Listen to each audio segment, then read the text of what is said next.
Okay, how you doing? Welcome to my channel. This is You Too Can Be Great. Go ahead and check out my recent post that I did about a case of a case that's kind of ongoing, that's causing a lot of issues right now, about a murder that occurred, and people are wondering how the case should be handled and why it's being handled the way it's handled. Go ahead and check that out and let me know what you think. So for Bad Boys Club LA, or Bad Boys LA, I'm not going to do it the way that I did it before because I got copyrighted. So I'm going to be talking about it as far as reviewing what occurred and what was important in the episode and how, what happened. So last week we left off with Willem the baddest at the club with the rest of the crew, Milan, I think his name what's his name, Ethan or Aaron, whatever, the other dude, that's really he's not really memorable. Then you have Riley B, and then you have Gutta, and then you have Carrion, and you have Anthony on the show.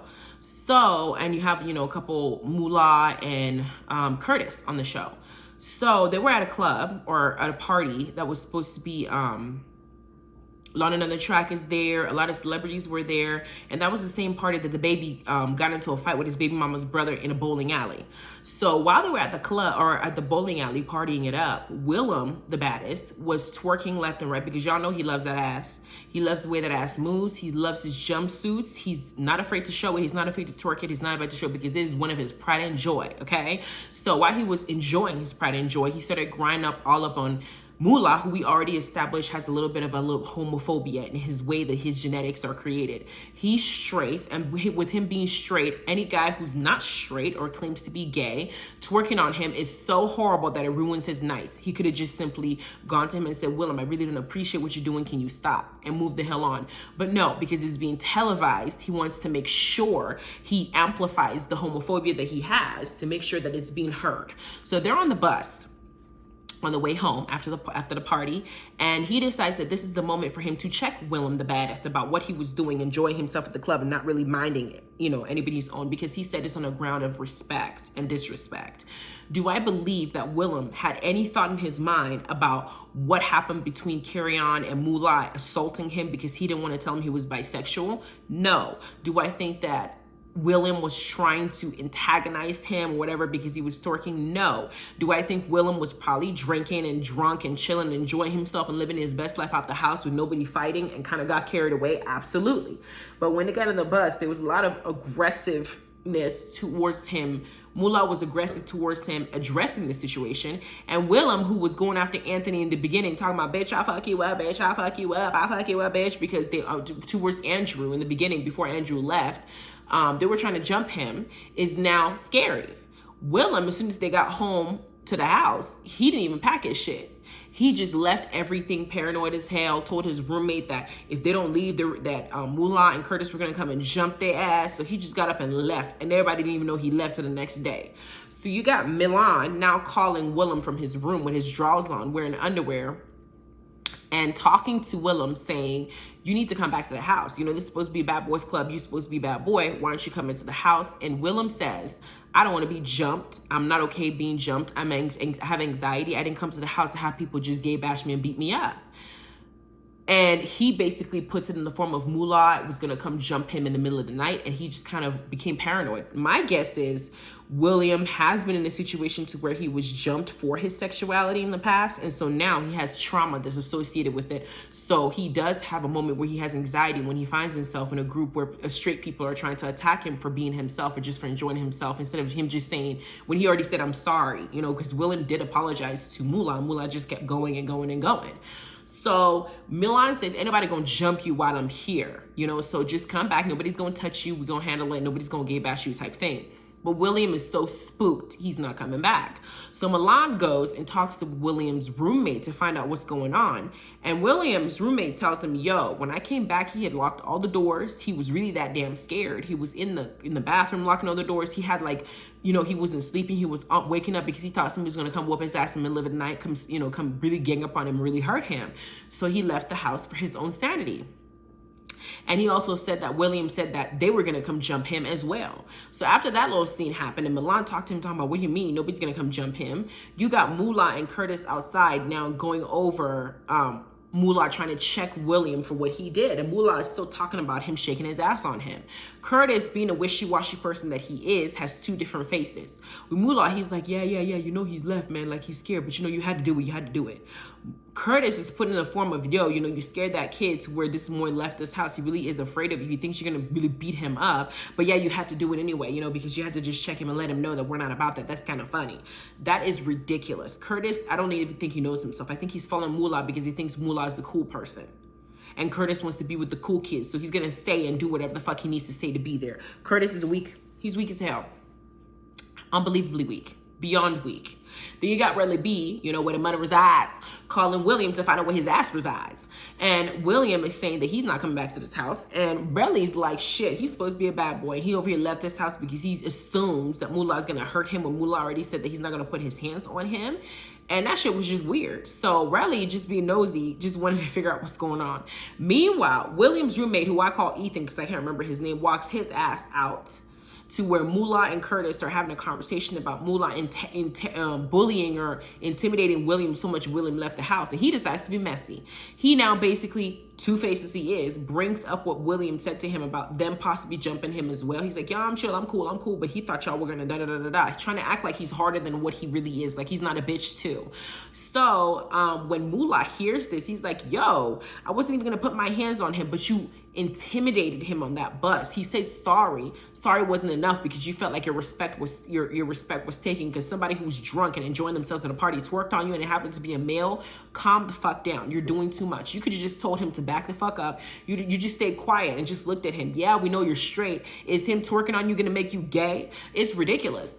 But then you scared him so much he left the fucking house. So while Moolah is pondering what he has just done and how bad it looks, especially for him to own a radio station and he don't want to lose his fans, we get to a room where we have Gutta and Carrion, and I just love seeing them both together. Gutta kind of was like, you know what, so we need to talk. But when he walked in, Carrion's ass was in the bathroom, and Gutta hopped his ass into the bed, talking about, I'm in your bed, put his sunglasses on. Carrion comes on and was like, what is you doing in my bed? Like, what are you waiting for in this bed type thing? What you want me to do to you? But Carrion was low-key flattered. He was definitely flattered that Gutta was, you know, Gutta's cute. So Carrion goes over to the side of the bed, decides to sit down and have a conversation with him because he's not scared. Homophobia is not something he deals with. He can sit up in the bed with a grown man and have a conversation. So Gutta like, hey, we need to talk. So the flirting that's happening between between both of us, because there is a lot of flirting happening between us. So what we on? You know, I'm single. Are you single? Carrion said, I'm very single. I said, the way he said it, it's like you want Gutta to go ahead and jump your bone right then and there. Because Gutta's in the confessional going, yes, hallelujah, yes, hallelujah, yes. I can get the single man. But then Gutta now says to him, yo, I'm single too. And Carrion is like, you know, we have a friendship. We've maintained a friendship. And I usually stay by myself. And I really appreciate our friendship. So I really think that we should keep it at that. So Gutta doesn't want to be flirted with and not, you know, slobbered on or tapped that ass or whatever. So he says, well, then let's keep it at friendship. Let's not do. Then he pauses. He said, let's not do because friends don't do. And then they pause. Y'all know they did something. They did something, you know, because it seems like Gutta did something to him. Gutta probably, you know, gave him some, topped him off or something. There's something Gutta did or he did, but they're talking like, you know, if we're going to stay friends, then we shouldn't do all the things that we've been doing because friends don't do those things. Because Carrion is on the confessional feeling all himself like he knows for sure this man wants him, okay? And so they decide to keep it friendly while Gutta doesn't have to do anything to him anymore. So, but Gutta decides to disclose a little bit more about his past. He says his biological father passed away at 6 years old. And he now lived with his stepfather, who then passed away as well later on in life, who was a support system for him, especially when he came out. And that's something that definitely hurts him. But he said he's just passed, 3 months ago?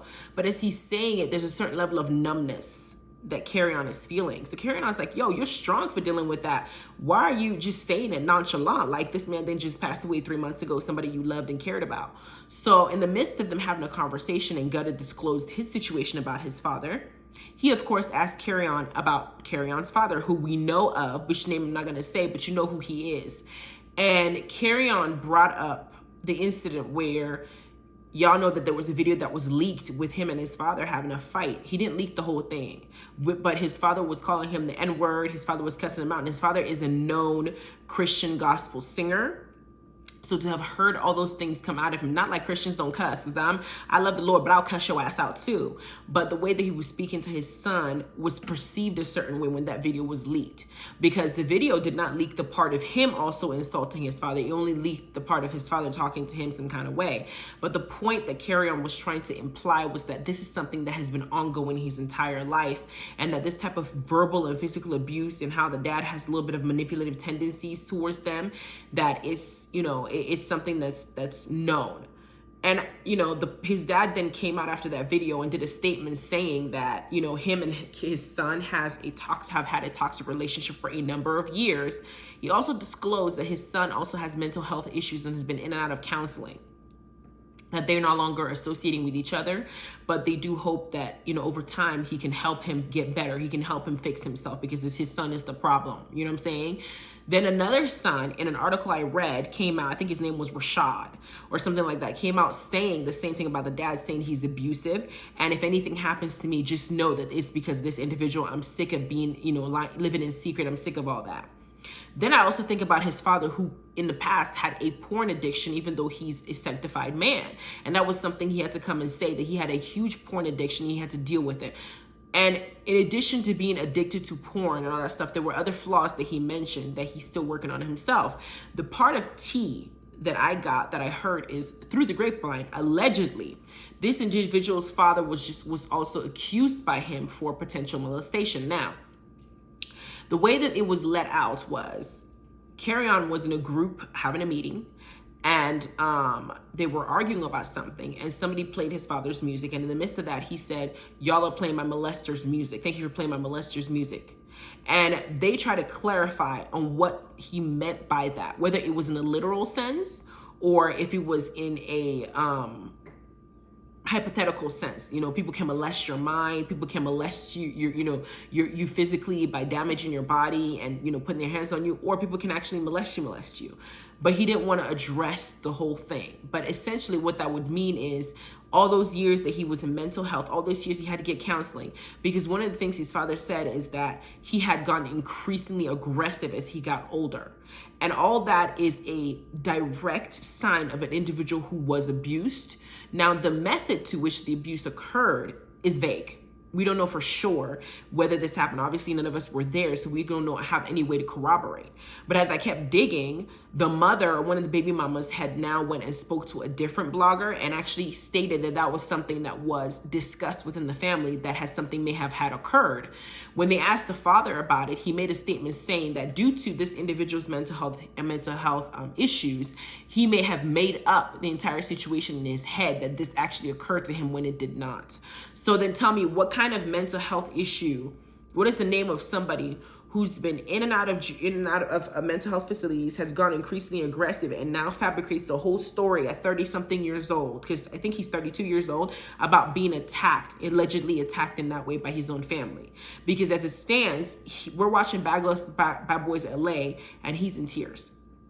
He's crying, and you can see the pain in his eyes because he was holding it back. He said, you know, there is no difference to me with what Gutta is saying. Gutta is talking about how his father is actually dead and mine is dead to me. But even though the person is still alive, it still feels like the same thing. I don't have a family. I stay by myself. I don't deal with anybody. I do my own thing. You know, he's a cinematographer. He's a musician. He doesn't want to have anybody around him because he has obviously lost a trust for a lot of people. All these things, getting increasingly aggressive, mental health issues, in and out of counseling, wanting to be isolated, you know, not really trusting any other human beings to be around you, are all a direct indication of somebody who's experienced some form of abuse. Now, the issue is, who's the culprit? Is the culprit the individual he claims did it, or is it a whole nother person that we don't know about? Carrion has since come out and said that he is bisexual, which will go entirely against the religion that his father perpetuates, you know, to be a part of. So that could have also been a bone of contention. But there was another comment that he made. Somebody had made in a different article talking about, well, you don't have to hate homosexual people because I'm homosexual. He already got a piece of this ass. Like, there's some subliminal things that are allegedly been put out there that would suggest certain things that we don't have any proof of. So I'm curious to see what you guys think about all these alleged incidences that seems to be saying. And because when he's crying, the producers are looking at him, or the people that are recording are looking at him, and he's like, what you want from me? What you want from me? What you want me to say? And they're like, well, I don't know. What do you want to say? Do they want him to even admit it on the show? Like, what are we waiting for him to do? Is he protecting? Like, what are you doing? So that was something that was spilled on this episode that I was not aware about, to the extent of it anyway. To the extent of it. I just knew about the video that was released, but there's just been more and more and more that just keeps adding a layer and a layer on top of this over and over again. And I think Carrion claims to be the oldest of the children that his father does have. So we move on from that scene, because that was a very hard scene to watch. Then we got Milan.